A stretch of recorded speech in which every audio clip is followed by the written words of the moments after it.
Do you ever find yourself struggling to understand your own emotions or actions?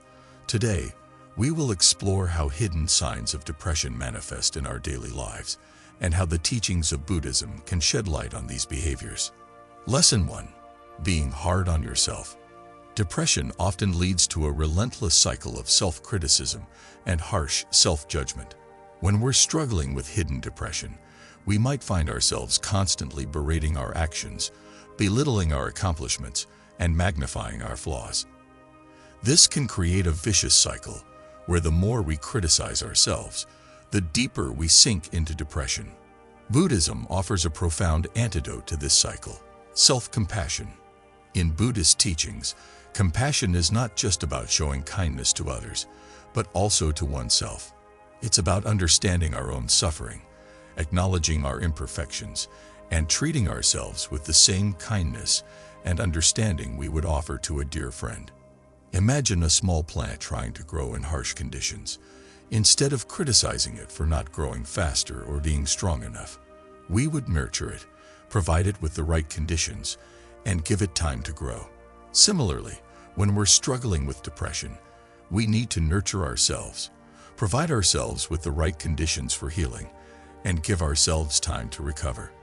One of the key practices in Buddhism that can help cultivate self-compassion is metta meditation, also known as loving-kindness meditation. This practice involves directing feelings of love, kindness, and compassion towards oneself and others. By regularly practicing metta meditation, we can gradually soften the harsh self-criticism and cultivate a gentler, more compassionate inner voice. Another important aspect of Buddhism that can help us when we're being hard on ourselves is the concept of impermanence. Everything in life, including our thoughts and emotions, is impermanent and constantly changing. When we're caught in a cycle of self-criticism, remembering this can help us step back and see our thoughts and feelings as temporary states, rather than absolute truths about ourselves. For example, consider a situation where you've made a mistake at work.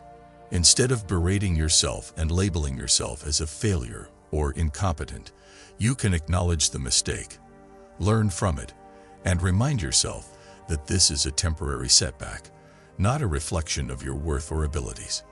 Buddhism teaches us to view ourselves with compassion and understanding, recognizing that we are all works in progress, all on our own unique paths.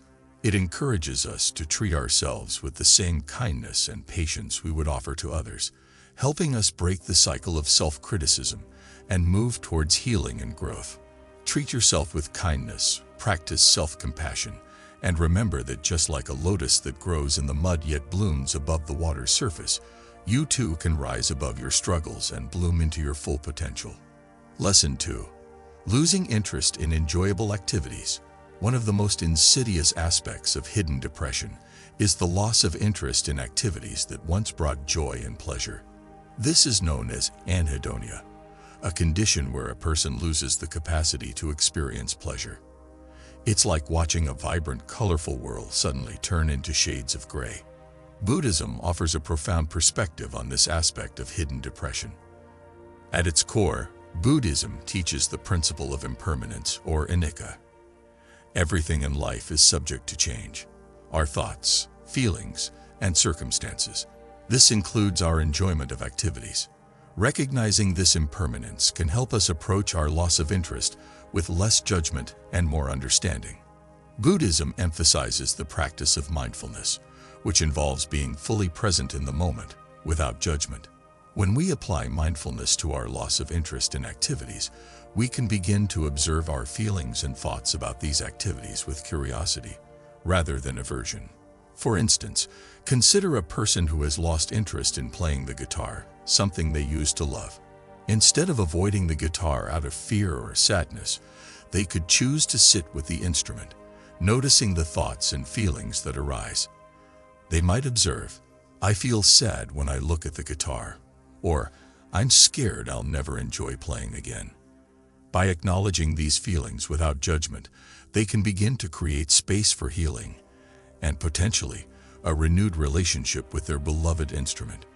Mindfulness also helps us to cultivate gratitude for the present moment. Even if we're not currently enjoying an activity, we can appreciate the opportunity to engage with it. For example, a person who has lost interest in hiking might still appreciate the beauty of nature, the feeling of fresh air, or the physical sensations of walking. Buddhism encourages us to find joy in the simple, everyday activities of life. This doesn't mean we should force ourselves to enjoy activities that currently bring us no pleasure. Rather, it invites us to explore other avenues of joy. Perhaps we might find pleasure in cooking a meal, reading a book, or simply watching the sunset. In the journey of hidden depression, it's important to remember that our loss of interest in activities does not define us. We are more than our hobbies, our passions, or our social lives. We are complex, multifaceted beings, capable of experiencing a wide range of emotions and experiences.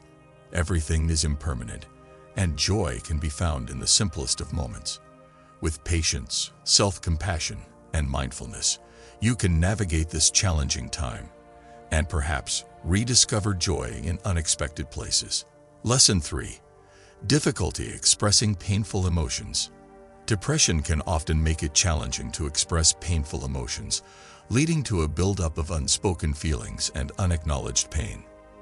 This difficulty in expressing emotions can stem from various factors, such as fear of judgment, fear of burdening others, or simply not knowing how to put these complex feelings into words. It is crucial to understand that acknowledging and expressing our emotions is an essential part of healing and growth. Buddhism offers profound insights into dealing with painful emotions. One of the core teachings of Buddhism is the concept of anicca, which refers to the impermanence of all things, including our emotions. This teaching reminds us that while painful emotions may feel overwhelming, they are not permanent. They are like clouds in the sky, constantly changing and eventually passing. Mindfulness is about being fully present in the moment, acknowledging our feelings without judgment, and allowing them to exist without suppressing or amplifying them. This practice can help us become more comfortable with our emotions, making it easier to express them. For instance, imagine a person struggling with hidden depression and finding it hard to express their feelings of sadness. They might feel overwhelmed, as if they are drowning in their emotions. However, if they were to practice mindfulness, they could acknowledge these feelings, saying to themselves, "I am feeling sadness right now." This simple act of acknowledgement can help reduce the overwhelming nature of the emotion, making it easier to express. Buddhism emphasizes the importance of compassion, both towards others and oneself.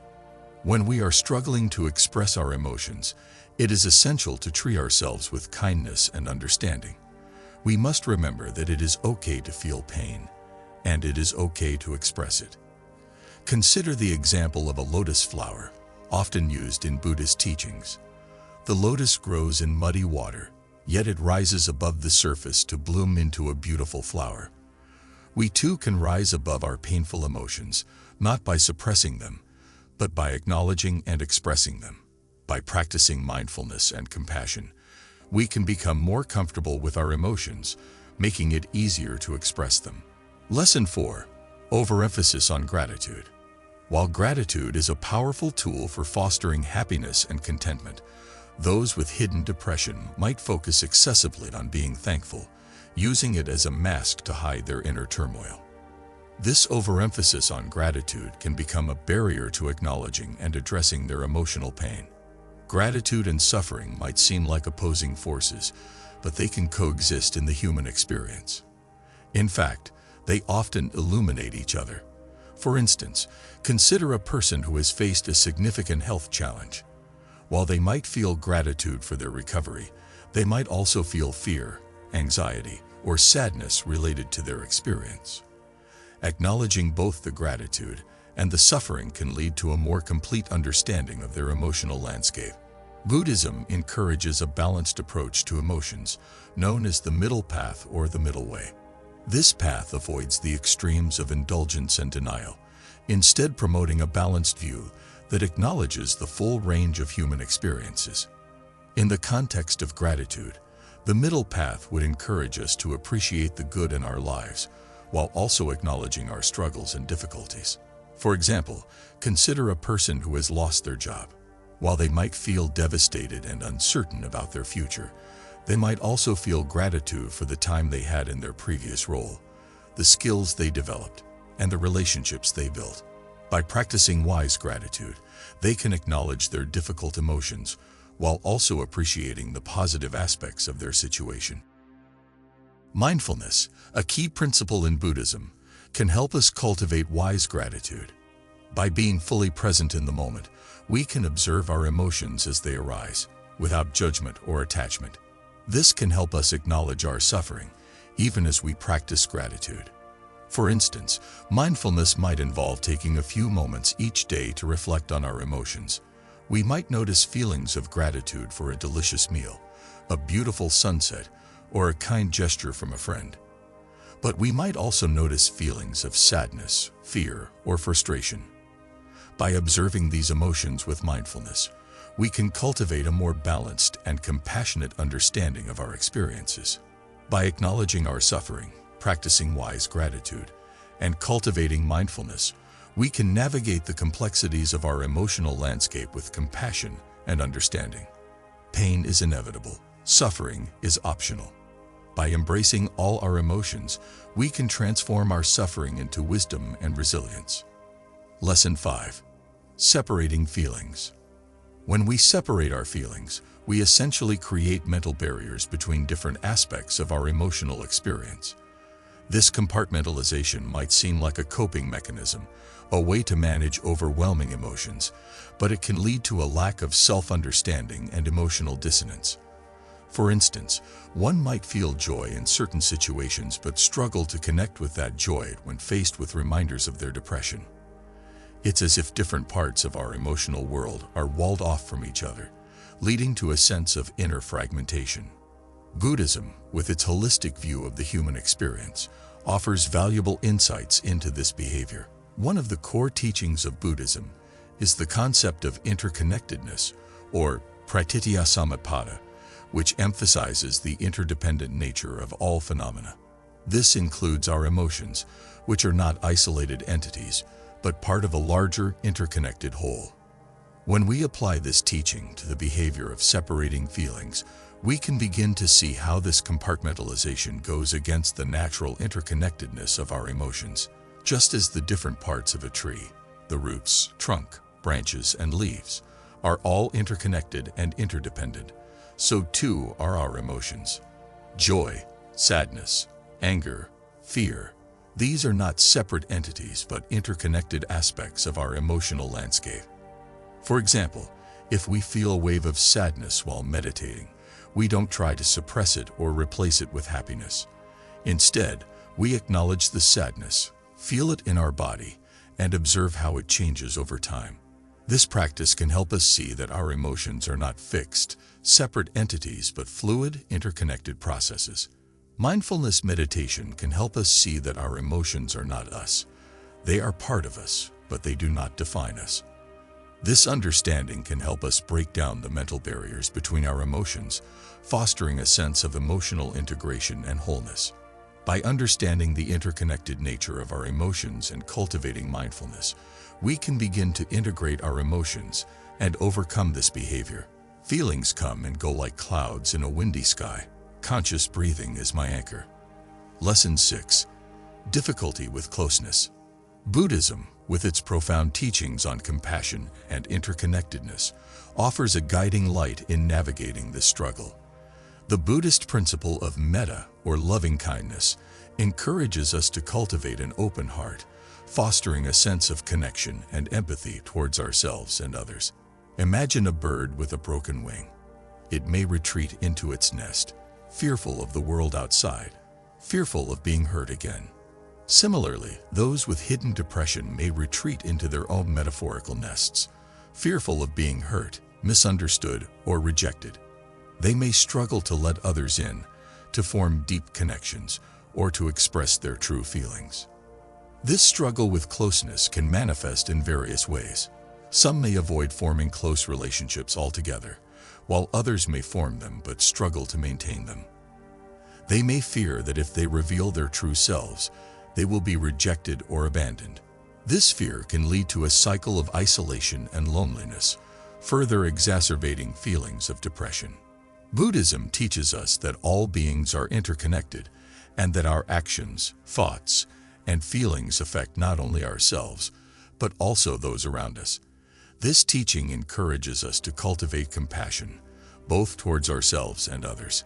Consider the story of the Buddha and Angulimala, a feared bandit who wore a garland made of human fingers. Despite Angulimala's fearsome reputation, the Buddha saw his suffering and offered him compassion. This act of compassion touched Angulimala's heart, leading him to transform his life. Like Angulimala, those struggling with hidden depression may fear being judged or rejected. But like the Buddha, we can choose to respond with compassion, fostering a sense of connection and understanding. The struggle with closeness is a common aspect of hidden depression. But by cultivating compassion and understanding, both towards ourselves and others, we can begin to break down the walls that keep us isolated. We can begin to form deep, meaningful connections, fostering a sense of belonging and mutual support. In separateness lies the world's greatest misery. In compassion lies the world's true strength. Lesson 7. Excessive worry and avoidance. Depression can often manifest as excessive worry and avoidance of situations that feel uncontrollable. This behavior can lead to a cycle of anxiety and fear, further deepening the feelings of depression. In this lesson, we will delve deeper into this behavior and explore how the teachings of Buddhism can provide guidance and inspiration to navigate through it. Excessive worry is a state of mind where one constantly anticipates negative outcomes, often leading to feelings of helplessness and despair. This can cause individuals to avoid situations that trigger these feelings, creating a vicious cycle that can isolate them from experiences and relationships that could potentially bring joy and growth. Buddhism offers profound insights into this behavior. At its core, Buddhism teaches the acceptance of impermanence and uncertainty, two aspects of life that often fuel excessive worry and avoidance. The teachings encourage us to embrace these aspects rather than resist them, fostering a mindset of resilience and adaptability. One of the central teachings of Buddhism that can help address excessive worry and avoidance is the concept of anicca, which translates to impermanence. Everything in life, including our emotions and circumstances, is subject to change. Understanding this can help us view our worries from a different perspective. Instead of seeing them as permanent fixtures, we can recognize them as temporary states that will inevitably change. For instance, consider a person who worries excessively about public speaking. They might avoid such situations due to fear of failure or judgment. However, through the lens of anicca, they can recognize that their fear is not a permanent state. It is a feeling that will rise, peak, and eventually subside. This understanding can help them approach their fear with more courage and less avoidance. Another Buddhist teaching that can inspire us in this context is the concept of equanimity. Equanimity is a state of balanced mind, where one neither clings to pleasant experiences nor resists unpleasant ones. It is a state of acceptance and non-reactivity, which can be particularly helpful in managing excessive worry and avoidance. Imagine a person who worries about financial instability. They might avoid taking risks that could potentially improve their situation due to fear of failure. However, by cultivating equanimity, they can approach their financial challenges with a balanced mindset. They can accept the uncertainty and impermanence of their situation without being overwhelmed by fear or worry. Buddhism also encourages the practice of mindfulness, which involves being fully present in the moment without judgment. Mindfulness can help us break the cycle of excessive worry and avoidance by bringing our focus back to the present moment, rather than dwelling on potential future scenarios. For example, a person who worries excessively about their health might avoid certain activities due to fear of injury or illness. However, through mindfulness, they can focus on the present moment, where they are healthy and capable. This can help them engage in activities they enjoy without being consumed by worry. Excessive worry and avoidance are common behaviors associated with hidden depression. The teachings of Buddhism can provide valuable guidance in navigating these behaviors. By embracing impermanence, cultivating equanimity, and practicing mindfulness, we can transform our relationship with worry and fear, fostering a mindset of courage, acceptance, and resilience. Lesson 8. Deeply felt emotions. Those with hidden depression often experience emotions on a much deeper level than others might. This intensity can be overwhelming, leading to feelings of being consumed or controlled by one's emotions. However, Buddhism offers a unique perspective on this experience, teaching us to view emotions not as enemies to be conquered, but as waves to be ridden. In the ocean of life, emotions are like waves. They rise, crest, and fall, each with its own intensity and duration. Just as a skilled surfer rides the waves, we too can learn to navigate our emotions. This does not mean suppressing or denying our feelings, but rather acknowledging and accepting them for what they are. For instance, imagine a person who feels a deep sense of sadness. Instead of pushing this emotion away or allowing it to overwhelm them, they can acknowledge it, saying to themselves, "I am feeling sadness right now." By doing so, they are neither identifying completely with the emotion nor rejecting it. They are simply recognizing it as a temporary state, a wave that will eventually crest and fall. Buddhism also teaches us the importance of impermanence. Everything in life is transient, including our emotions. No matter how intense an emotion might feel, it will not last forever. Recognizing this can help us to navigate our deeply felt emotions with greater ease and understanding. Consider the example of a person who has lost a loved one. The grief they feel might be overwhelming, leading them to believe that they will never find happiness again. However, by recognizing the impermanence of their grief, they can begin to see that while their loss will always be a part of their life, the intense pain they feel will not last forever. This understanding can provide comfort and hope during difficult times. For example, a person who has cultivated equanimity might experience anger. Instead of reacting impulsively or suppressing their anger, they can acknowledge it, saying to themselves, "Anger is arising in me." By doing so, they can maintain their inner balance, responding to the situation in a wise and compassionate manner rather than being controlled by their emotion. By acknowledging and accepting their emotions, recognizing their impermanence, and cultivating equanimity, they can navigate their emotional landscape with greater ease and understanding. Like a lotus that blooms amidst the mud, they too can find beauty and peace within their struggles. Lesson 9. Masking sadness with happiness. In the journey of life, we often encounter individuals who wear a mask of happiness, even when they are grappling with deep-seated sadness. This is particularly true for those experiencing hidden depression. They might put on a brave face, laugh heartily, and engage enthusiastically in conversations, all the while concealing an inner turmoil that threatens to consume them.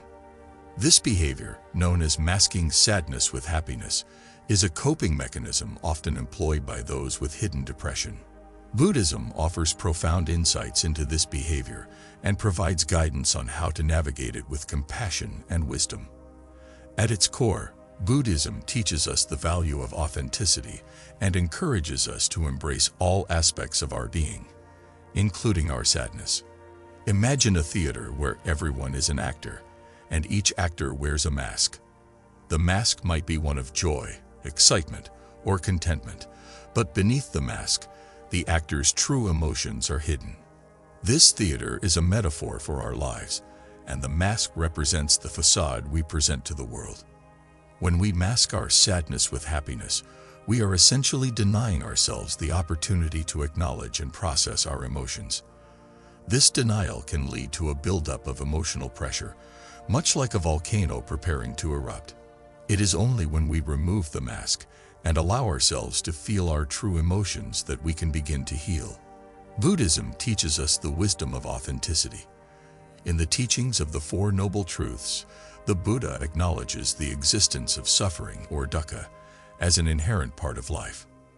By acknowledging suffering, we are not wallowing in negativity, but rather We are recognizing the reality of our human experience. When we mask our sadness with happiness, we are denying ourselves the opportunity to acknowledge our suffering. We are, in essence, rejecting a part of ourselves. When we embrace our sadness, we are practicing authenticity. We are acknowledging our pain and giving ourselves permission to feel it. Embracing sadness does not mean succumbing to it. Rather, it means acknowledging its presence and allowing it to coexist with other emotions. This is where mindfulness comes in. Mindfulness, a key teaching in Buddhism, involves being fully present in the moment and accepting our emotions without judgment. When we practice mindfulness, we can observe our sadness without becoming overwhelmed by it. We can acknowledge its presence and allow it to exist without trying to push it away or cover it up with false happiness. Consider the story of Kisa Gotami, a woman from the time of the Buddha who experienced profound sadness when her child died. In her grief, she carried her child's body from house to house, seeking a cure for death. Eventually, she met the Buddha, who taught her the impermanence of life and the universality of suffering. Kisa Gotami did not mask her sadness with happiness. Instead, she embraced her sadness, acknowledged its presence, and allowed it to guide her towards wisdom.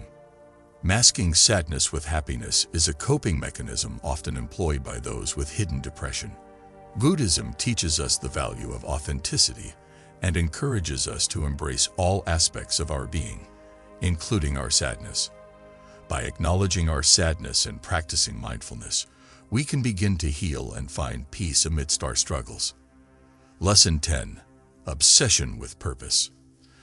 Depression can often lead to an obsessive search for purpose, a desperate quest for meaning in life.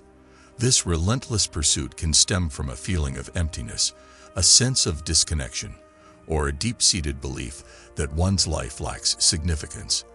This obsession can paradoxically lead to more distress, as the more one chases after purpose, the more elusive it can seem. Buddhism offers a different perspective on purpose, one that is deeply rooted in the present moment and interconnectedness of all things. According to Buddhist teachings, purpose is not something to be found out there in the future or in external achievements, but rather, it is something to be cultivated in every moment, in every action, and in every interaction.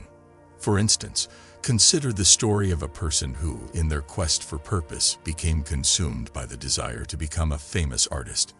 They believed that only by achieving this goal would their life have meaning. However, this obsession led to constant anxiety and dissatisfaction, as they were never quite good enough or successful enough. Upon encountering Buddhism, they began to understand that their purpose was not confined to their artistic achievements. Instead, they found purpose in the act of creating art itself, in the joy and mindfulness it brought to their daily life. They also found purpose in sharing their art with others, not for fame, but to bring happiness and inspire others. They found purpose in living ethically, treating others with kindness, and cultivating inner peace. In this way, they transformed their obsession with purpose into a journey of self-discovery and growth. They learned that purpose is not a destination to be reached, but a journey to be embarked on, a journey that unfolds in every moment, in every breath, and in every action taken towards alleviating suffering and cultivating happiness. So, if you find yourself obsessively searching for purpose, remember that purpose is not something to be found out there, but something to be cultivated right here, right now. You can find purpose in the simple act of being present, in the kindness you show to others, in the steps you take to grow and learn.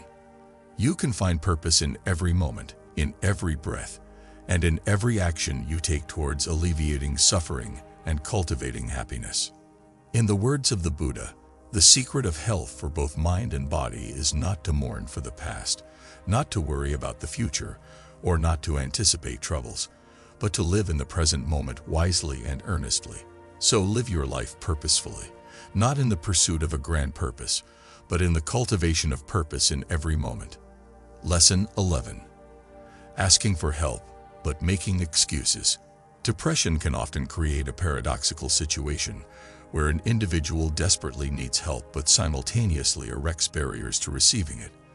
This behavior can manifest as asking for help, but then making excuses to avoid it. This lesson delves deeper into this complex behavior, offering insights from Buddhism to help us understand and navigate it. When a person with hidden depression asks for help, it's often a significant step forward.